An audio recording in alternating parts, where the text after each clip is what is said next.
మన తండ్రి అయిన దేవుని నుండి ప్రభువైన యేసుక్రీస్తు వారి నుండి మీకు కృపా సమాధానము కలుగునుగాక. మీ అందరికీ వందనాలు. మనం కొద్ది రోజులుగా మనం హెబ్రీ పత్రికను ధ్యానం చేస్తూ ఉన్నాం. ఈరోజు హెబ్రీ పత్రికలో 3వ అధ్యాయానికి వచ్చాం. ఈ 3వ అధ్యాయంలో కూడా అపోస్తలుడైన పౌలు మరి ఒక హెచ్చరికలాగా చాలా భారంతో తన స్వజనులైనటువంటి హెబ్రీలకి తెలియచేయడం అనేది మనం చూస్తూ ఉన్నాం. మీకు ఇంతకు ముందు చెప్పాను, మరలా ఒక మాట జ్ఞాపకం చేస్తాను. అపోస్తలుడైన పౌలు అన్యజనుల కొరకు అపోస్తలుడిగా నియమింపబడినప్పటికీ తనలో ఉన్న ఒక భారం, ఒక బాధ్యత, ఒక వేదన ఏంటంటే తన స్వజనులను కూడా ఎలాగైనా రక్షించుకోవాలి.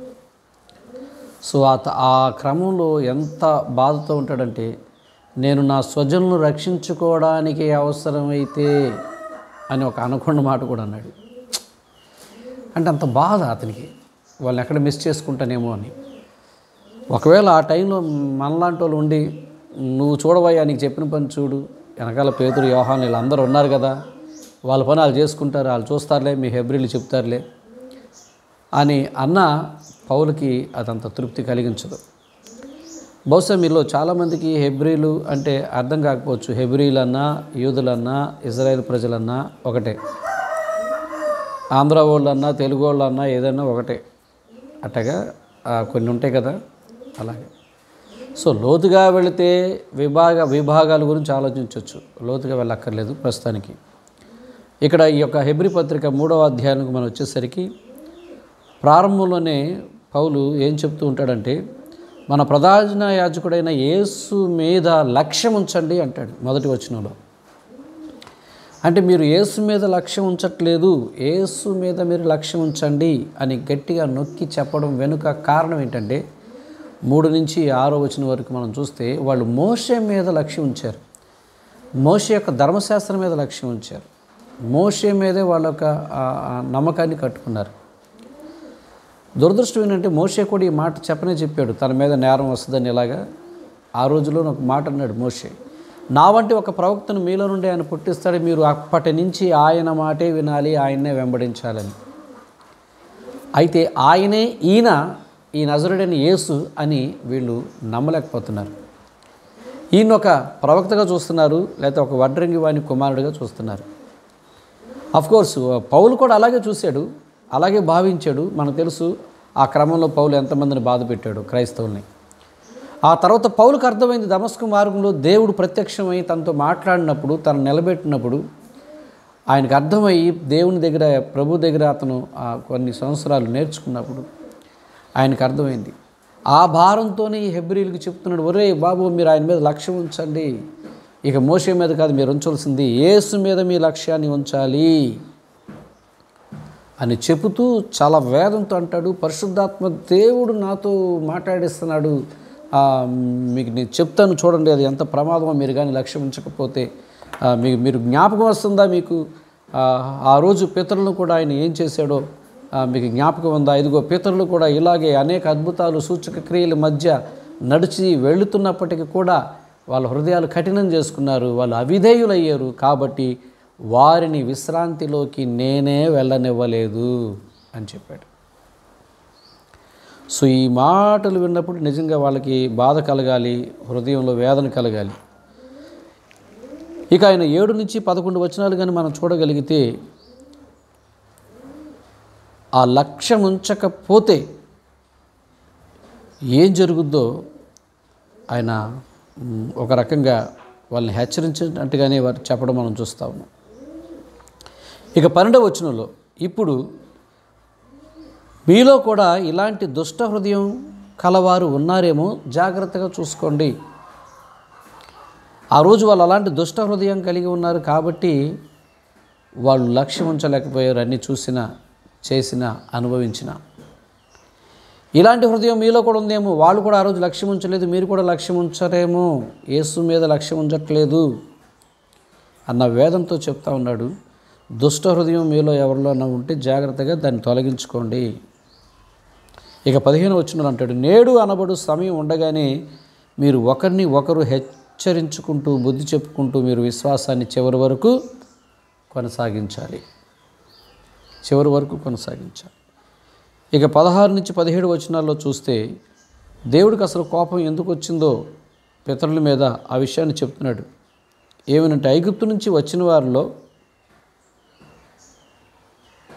అందరూ చావలేదు, అందరూ పాపం చేయలేదు, కానీ కొందరు పాపం చేశారు, కొందరు అవిధేయులయ్యారు, కొంతమంది అవిశ్వాసంతో ఉన్నారు. వారి మీదే ఆయన కోపం రగులుకుంది. అంతేగాని ఆయన అందరి మీద ఆయన కోపం రగులుకున్నదని కాదు.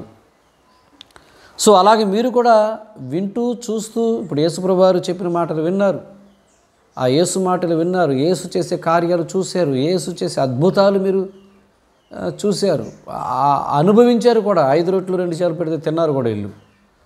సో ఇంత జరిగినా మీరు కూడా ఆలకలాగానే, మీ పితరులకు లాగానే మీ హృదయాలు కఠినం చేసుకొని దుష్ట హృదయాలుగా అయిపోయి యేసునందు లక్ష్యం ఉంచకుండా పోతారేమో అన్న ఒక భయం, బాధ పౌల్లో ఉంది. అందుకే 2వ అధ్యాయంలోకి వస్తే ఎంత గొప్ప మాట అంటాడంటే, వాళ్ళతో ఇంత గొప్ప రక్షణ మీరు నిర్లక్ష్యం చేస్తే తప్పించుకోలేరు. సో అలాంటి పిచ్చి పని ఎప్పుడు చేయకండి, యేసు మీద లక్ష్యం ఉంచండి, యేసు మీద లక్ష్యం ఉంచండి అని నొక్కి వకానిస్తూ చెప్తా ఉన్నాడు.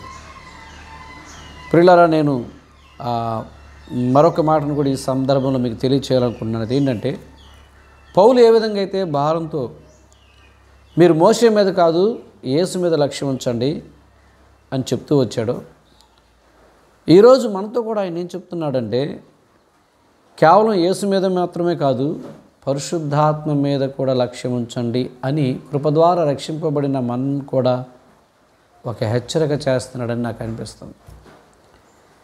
ఎందుకంటే వాళ్ళు ఏ విధంగా అయితే మోషే మీద లక్ష్యం ఉంచి యేసు మీద నిర్లక్ష్యంగా ఉన్నారో, ఈరోజు మనం కూడా కృప ద్వారా డైరెక్ట్గా యేసు ప్రభు సువార్త విని ఆయన గురించి విని రక్షణ పొందినప్పటికీ ఆయన మీదే మాత్రమే లక్ష్యం ఉంచి పరిశుద్ధాత్మ విషయంలో నిర్లక్ష్యంగా ఉంటే మనం కూడా చాలా మిస్ అవుతాం, చాలా కోల్పోవాల్సి వస్తుంది.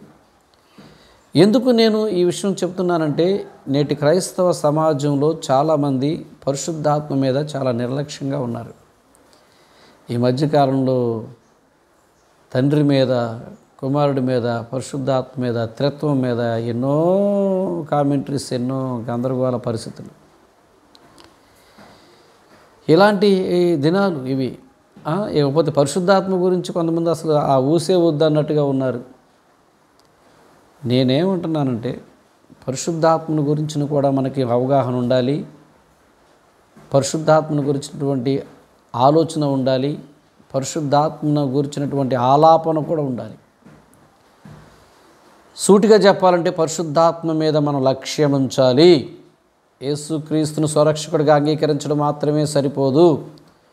ఎందుకంటే ఆయన మనల్ని సత్యంలోకి నడిపించాడు. పరిశుద్ధాత్మ దేవుడు సర్వసత్యములోకి నడిపిస్తాడు. ఎందుకు ఇంత ఖచ్చితంగా పరిశుద్ధాత్మను గురించి మనం పట్టించుకోవాలి, లక్ష్యం ఉంచాలని ఎందుకు ఇంత ఖచ్చితంగా చెప్తున్నానంటే, సూటిగా యేసుప్రభు వారు చెప్పిన మాటలు కొన్ని మీకు జ్ఞాపకం చేస్తాను. యోహాను సువార్త 14వ అధ్యాయంలో మనం చూసినట్లయితే అక్కడ 16-17 వచనాల్లో యేసుప్రభు వారు చెప్తూ, నేను తండ్రిని వేడుకొందును, మీ యొద్ద ఎల్లప్పుడూ ఉండుటకు ఆయన వేరొక ఆదరణకర్తను అనగా సత్యస్వరూపియగు ఆత్మను మీకు అనుగ్రహించును. లోకము ఆయనను చూడలేదు, ఆయనను ఎరగదు గనుక ఆయన పొందనేరదు. మీరు ఆయన్ని ఎరుగుదురు, ఆయన మీతో నివసించును, మీలో ఉండును. మీకు అర్థమవుతుందా? ఎల్లప్పుడూ మీతో ఉండడానికి నేను సత్యస్వరూపియగు ఆత్మను మీకు అనుగ్రహిస్తానన్నాడు. యేసుప్రభు ఎల్లప్పుడూ మనతో ఉన్నాడా అంటే లేడు కదా. ఆయన వెళ్ళిపోతున్నాడన్న భయంతోనే కదా వీళ్ళందరూ కంగారు పడితే, మీరు బాధపడకండి, ఎల్లప్పుడూ మీతో ఉంటాడు. ఇప్పుడంటే నేను ఉండలేను, నేను తండ్రి దగ్గరికి వెళ్తాను అంటే నా ఆత్మ ఉంటుంది. ఎలాగా? పరిశుద్ధాత్మని యొక్క రూపంలో. కాబట్టి నేను వెళ్ళిపోతాను, కానీ ఈయన ఎప్పుడు మీతో ఉంటాడు. సో మరి ఈయన గురించి పట్టించుకోవాలి కదా, ఈయన గురించి ఆలోచించాలి కదా. మీలో ఉండే వ్యక్తి గురించి, మీతో ఉండే వ్యక్తి గురించి, ఎల్లప్పుడూ ఉండే వ్యక్తి గురించి అసలు నీకు ఏమైనా అవగాహన ఉందా? ఆలోచిస్తున్నావా అంటే ఖచ్చితంగా చెప్పవచ్చు, ఈ రోజుల్లో మనం పరిశుద్ధాత్మ విషయంలో చాలా నిర్లక్ష్యంగా ఉన్నాము అని. ఇంకా కొన్ని లోతుగా సూటిగా ఉన్న మాటలు ఉన్నాయి పక్కనే అధ్యాయంలో. 26వ అధ్యాయం మనం చూస్తే 7వ వచనం నుంచి, అయితే నేను మీతో సత్యము చెప్పుచున్నాను. యేసుప్రభువు అంటున్నాడు ఈ మాట. అయితే నేను మీతో సత్యం చెప్పుచున్నాను, నేను వెళ్ళిపోవటం వలన మీకు ప్రయోజనం, మీకే ప్రయోజనం. నేను వెళ్ళడం వల్ల మీకు లాభం. అయ్యో నువ్వు వెళితే మాకు నష్టం అన్నట్టుగా వీళ్ళు బాధపడతా ఉంటే, లేదు లేదు లేదు నిజం చెప్తున్నాను, నేను వెళితేనే మీకు లాభం అన్నాడు. ఏ విధంగా లాభం? నేను వెళ్ళని ఎడల ఆదరణకర్త మీ వద్దకు రాడు, నేను వెళ్ళిన ఎడల ఆయన మీ వద్దకు పంపిస్తాను. ఆయన వస్తే ఏం చేస్తాడు? పాపమును గూర్చి, నీతిని గూర్చి, లోకమును ఒప్పింపజేస్తాడు ఆయన. ఇక 12వ వచనంలో చూస్తే, నేను మీతో చెప్పవలసినది ఇంకా అనేక సంగతులు కలవు, కానీ ఇప్పుడు మీరు వాటిని గ్రహింపలేరు, వాటిని సహింపలేరు. ఇంకా నేను చాలా చెప్పాలనుకున్నాను, ప్రస్తుతానికి చెప్పట్లేదు. ఎందుకంటే చెప్పినా మీరు అర్థం చేసుకునే పరిస్థితుల్లో ఇప్పుడు మీరు లేరు. అయితే నేను పంపిస్తానంటున్నానే, వస్తాడు అంటున్నానే, ఆయన సత్య స్వరూపియగు ఆత్మ వచ్చినప్పుడు మిమ్మల్ని సర్వసత్యంలోకి నడిపించును. అంటే మీకు అర్థమవుతుందా? యేసు ప్రభు వారు మన సత్యంలోకి నడిపిస్తే, పరిశుద్ధాత్మ దేవుడు మనల్ని సర్వసత్యములోకి నడిపిస్తాడు. కృపలోంచి అధిక కృపలోకి తీసుకెళ్తాడు, మహిమలోంచి అధిక మహిమలోకి మనల్ని తీసుకొని వెళ్తాడు. చూడండి, ఆయన తనంతట తాను ఏమీ బోధింపక వేటిని వినునో వాటిని బోధించి సంభవింపబోవు సంగతులను మీకు తెలియచేస్తాడు. అంటే యేసుప్రభు వారు ఇంకేమైతే చెప్పవలసిన విషయాలు ఉన్నాయో అవి నేను ఇప్పుడు చెప్పట్లేదు, ఎందుకంటే మీరు అర్థం చేసుకోలేరు అన్నాడు. చూడండి, ఆయన చెప్పని విషయాలన్నీ కూడా ఇప్పుడు పరిశుద్ధాత్మని ద్వారా మనం తెలుసుకుంటాం. అంతేకాదు జరగబోయే విషయాలు కూడా పరిశుద్ధాత్మ దేవుడు మనకి తెలియజేస్తాడట. ఏమండి, ఇంకా నా వాటిలోనివి ఆయన తీసుకొని మీకు అన్నీ కూడా తెలియచేస్తాడు. తండ్రికి కలిగి ఉన్నవన్నీ నావి, అందుచేత ఆయన నా వాటిలోనివి తీసుకొని మీకు తెలియచేయనని నేను చెప్పి తిని. నా వాటిలో నుంచి తీసుకొని అంటే మనలో ఏమనుకుంటారంటే, ఈ సువార్తలు చెప్పలేదుగా, యేసుప్రభు చెప్పలేదుగా అనుకుంటారు. అవును, ఆయన చెప్పలేదు, ఆయనే అన్నట్టుగా ఇంకా చాలా చెప్పాలి. నేను చెప్పలేదు, ఎందుకంటే ఇప్పుడు చెప్తే మీరు వినే పరిస్థితులు లేరు. నేను ఇంక మీకు చెప్పాలనుకున్నవన్నీ ఆయన చెప్తాడు. నేను మీకు చెప్పాలనుకున్నవన్నీ ఇక ఆయన బోధిస్తాడు. ఇక మేము ఇద్దరం చూసుకుంటాం. మీరు ఆయన చూసుకోండి, మీరు ఆయన పట్టుకోండి. ఆయన మీలో ఉన్నాడు, మీతో ఉన్నాడు, ఎల్లప్పుడూ మీతో ఉన్నాడు. మీరేమో ఆయన గురించి పట్టించుకోరు, ఆయనేమో లోపల దుఃఖపడతా ఉన్నాడు. మీరు ఆయన పట్టించుకొని చూడండి, ఆయన రెక్కలు విప్పుకొని తన కార్యాలు చేయడం ప్రారంభిస్తాడు. ఇప్పుడైనా సరే మన పరిశుద్ధాత్మ గురించిన ఆసక్తి మనం కలిగి ఉండాలి. పౌలు అంటాడు, పరిశుద్ధాత్మ వరాల కొరకు, కృపావరాల కొరకు మీరు ఆపేక్షించండి, అడగండి. అసలు పరిశుద్ధాత్మను అడగడం అనేది మనకు అర్థం కావట్లేదు. ప్రార్థన చేస్తున్నాం, యేసునామములో అడుగుతున్నాం, తండ్రి అంటున్నాం, అయిపోతుంది. ఇక ఆ తర్వాత మళ్ళీ పరిశుద్ధాత్మ గురించి మనం మాట్లాడతలేదు. నేనేమంటున్నానంటే, ఇప్పుడు వరకు యేసు యేసు యేసు యేసు అన్నం బాగానే ఉంది. ఇప్పుడు పరిశుద్ధాత్మ అనండి. ఆయన ఊపిరి వచ్చినట్టు ఉంటుంది, మనలో ఉన్న ఆయనకి జీవం వచ్చినట్టు ఉంటుంది. ఆయన మౌనంగా ఉండడం వల్ల మనకేం ప్రయోజనం లేదు. ఆయన మనం వాడుకోవాలి, ఆయన చేయి పట్టుకొని మనం నడవాలి. ఎందుకంటే మన సత్యంలోకి యేసుప్రభు మనల్ని నడిపిస్తే, ఇదిగో ఆయన పంపిన ఆదరణకర్త మనలను సర్వసత్యంలోకి నడిపించాలి. మీకు అర్థమవుతుందా? సత్యంలో నడిచి మనం ఆగిపోతున్నాం. చాలామంది వాళ్ళ క్రైస్తవ సమాజం సర్వసత్యంలోకి నడవాలి అంటే పరిశుద్ధాత్మను ద్వారానే. కాబట్టి పరిశుద్ధాత్మ విషయంలో ఆసక్తి కలిగి ఉండండి, పరిశుద్ధాత్మ పట్ల అవగాహన కలిగి ఉండండి, ఆ ధ్యాస, ఆ ఊసు మనం కలిగి ఉండాలి. నా మటుకు నేను కూడా పెద్దగా పట్టించుకునేవాడిని కాదు, కానీ నాకు అర్థమవుతుంది. అందుకే నేను పరిశుద్ధాత్మను స్మరిస్తున్నాను, నాతో నేను మాట్లాడుకుంటున్నాను, ఆయనకి చెప్పుకుంటూ ఉన్నాను, ఆయన్ని పలకరిస్తూ ఉంటాను. మీరు కూడా అలా పలకరించండి. ఎందుకంటే ఇదిగో హెబ్రీ పత్రికలో ఈ 3వ అధ్యాయంలో పౌలు ఏ విధంగా అయితే ఆ హెబ్రీలకి మీరు మోషేను లక్ష్య పెట్టారు, యేసును నిర్లక్ష్య పెట్టారని చెప్తున్నాడో, ఈరోజు పరిశుద్ధాత్మ ద్వారా పౌలు మనతో ఇటు తిరిగి మాట్లాడగలిగితే ఏం మాట్లాడతాడంటే, మీరు యేసునందు లక్ష్య పెట్టారు, పరిశుద్ధాత్మ విషయం కూడా లక్ష్య పెట్టండి అంటాడు. ఇక వాళ్ళైనా ఈ మోషే మీద కాకుండా ఇక పూర్తిగా మోషేని ఇక ఆపేసి యేసు మీద లక్ష్య పెట్టాలి. మనమైతే ఆల్రెడీ యేసుక్రీస్తు మీద లక్ష్య పెట్టాం కాబట్టి ఆయన మీద ఉన్న ఆ అభిషేకం ఇంకా కొనసాగడానికి, ఇంకా నేర్చుకోవడానికి ఆయన మిగిల్చిన సబ్జెక్టులన్నీ పరిశుద్ధాత్మ ద్వారా మనం నేర్చుకోవాలి, మిగిలిన విషయాలన్నీ నేర్చుకోవాలి. అందుకు మనకు అభిషేకం కావాలి. అభిషేకం మన అందరిలో ఉంది. అదేంటి నూనె నెత్తి మీద ఏదైనా పోస్తే వచ్చేది కాదు. పూర్వకాలంలో అట్లా పోసేవాళ్ళు గుర్తుగా. ఇప్పుడైతే మనలోనే ఉంది అభిషేకం. అభిషేకాన్ని అలా మనం అణిచిపెట్టేస్తాం, అభిషేకాన్ని అలా ఒత్తి పెట్టేస్తాం. దాని ఊసి లేదు, దాని ధ్యాస లేదు. సో కనుక పరిశుద్ధాత్మను గురించిన దాహం కలిగి ఉందాం, పరిశుద్ధాత్మను గురించినటువంటి అవగాహన కలిగి ఉందాం, పరిశుద్ధాత్మక ఉనికి కలిగి ఉందాం, జ్ఞాపకం చేసుకుందాం. పరిశుద్ధాత్మ అనేది జ్ఞాపకం చేసుకుందాం, హోలీ స్పిరిట్ అని జ్ఞాపకం చేసుకుందాం. ఆయన్ని కలుపుకుందాం, ఆయనతో మాట్లాడదాం, ఆయన్ని సహాయం కోరుకుందాం. కృపావరాలు కూడా మనం ఆశిద్దాం. తప్పే ఉంది, కృపావరాలు సంఘ క్షేమాభివృద్ధి కొరకు అవసరపడతాయి. ఈ రోజులో ఒక్క సువార్త ఒకటే అంటే జనాలంతా ఎదిగా ఏం లేరు. సో ఈరోజు మనుషులకు ఏం కావాలంటే శారీరకంగా, ఆత్మీయంగా శక్తి కావాలి, బలం కావాలి. ఆ రోజుల్లో పరిచయం ఎలా జరిగిందో అలాగే జరగాలని, అదే నేను చెప్తున్నది. వాళ్ళని దాటి మనం సపరేట్ చేసి ఆలోచించాల్సిన అవసరం లేదు.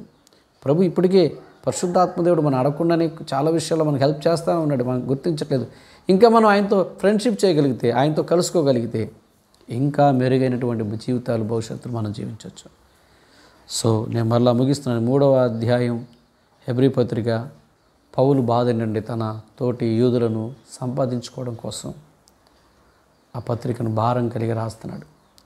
సో యేసు మీద వాడు దృష్టి ఉంచాలని ఇప్పుడు కూడా మనం కోరుకుందాం. యూదులందరూ కూడా రక్షింపబడాలని, యూదులందరూ యేసుప్రభువుని అంగీకరించాలని మనస్ఫూర్తిగా కోరుకుందాం.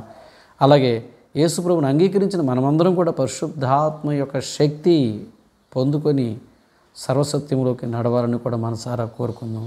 దేవుడి ఈ మాటలు మనందరి వెనుకడిలో దీవించి ఫలింపచేయునుగాక.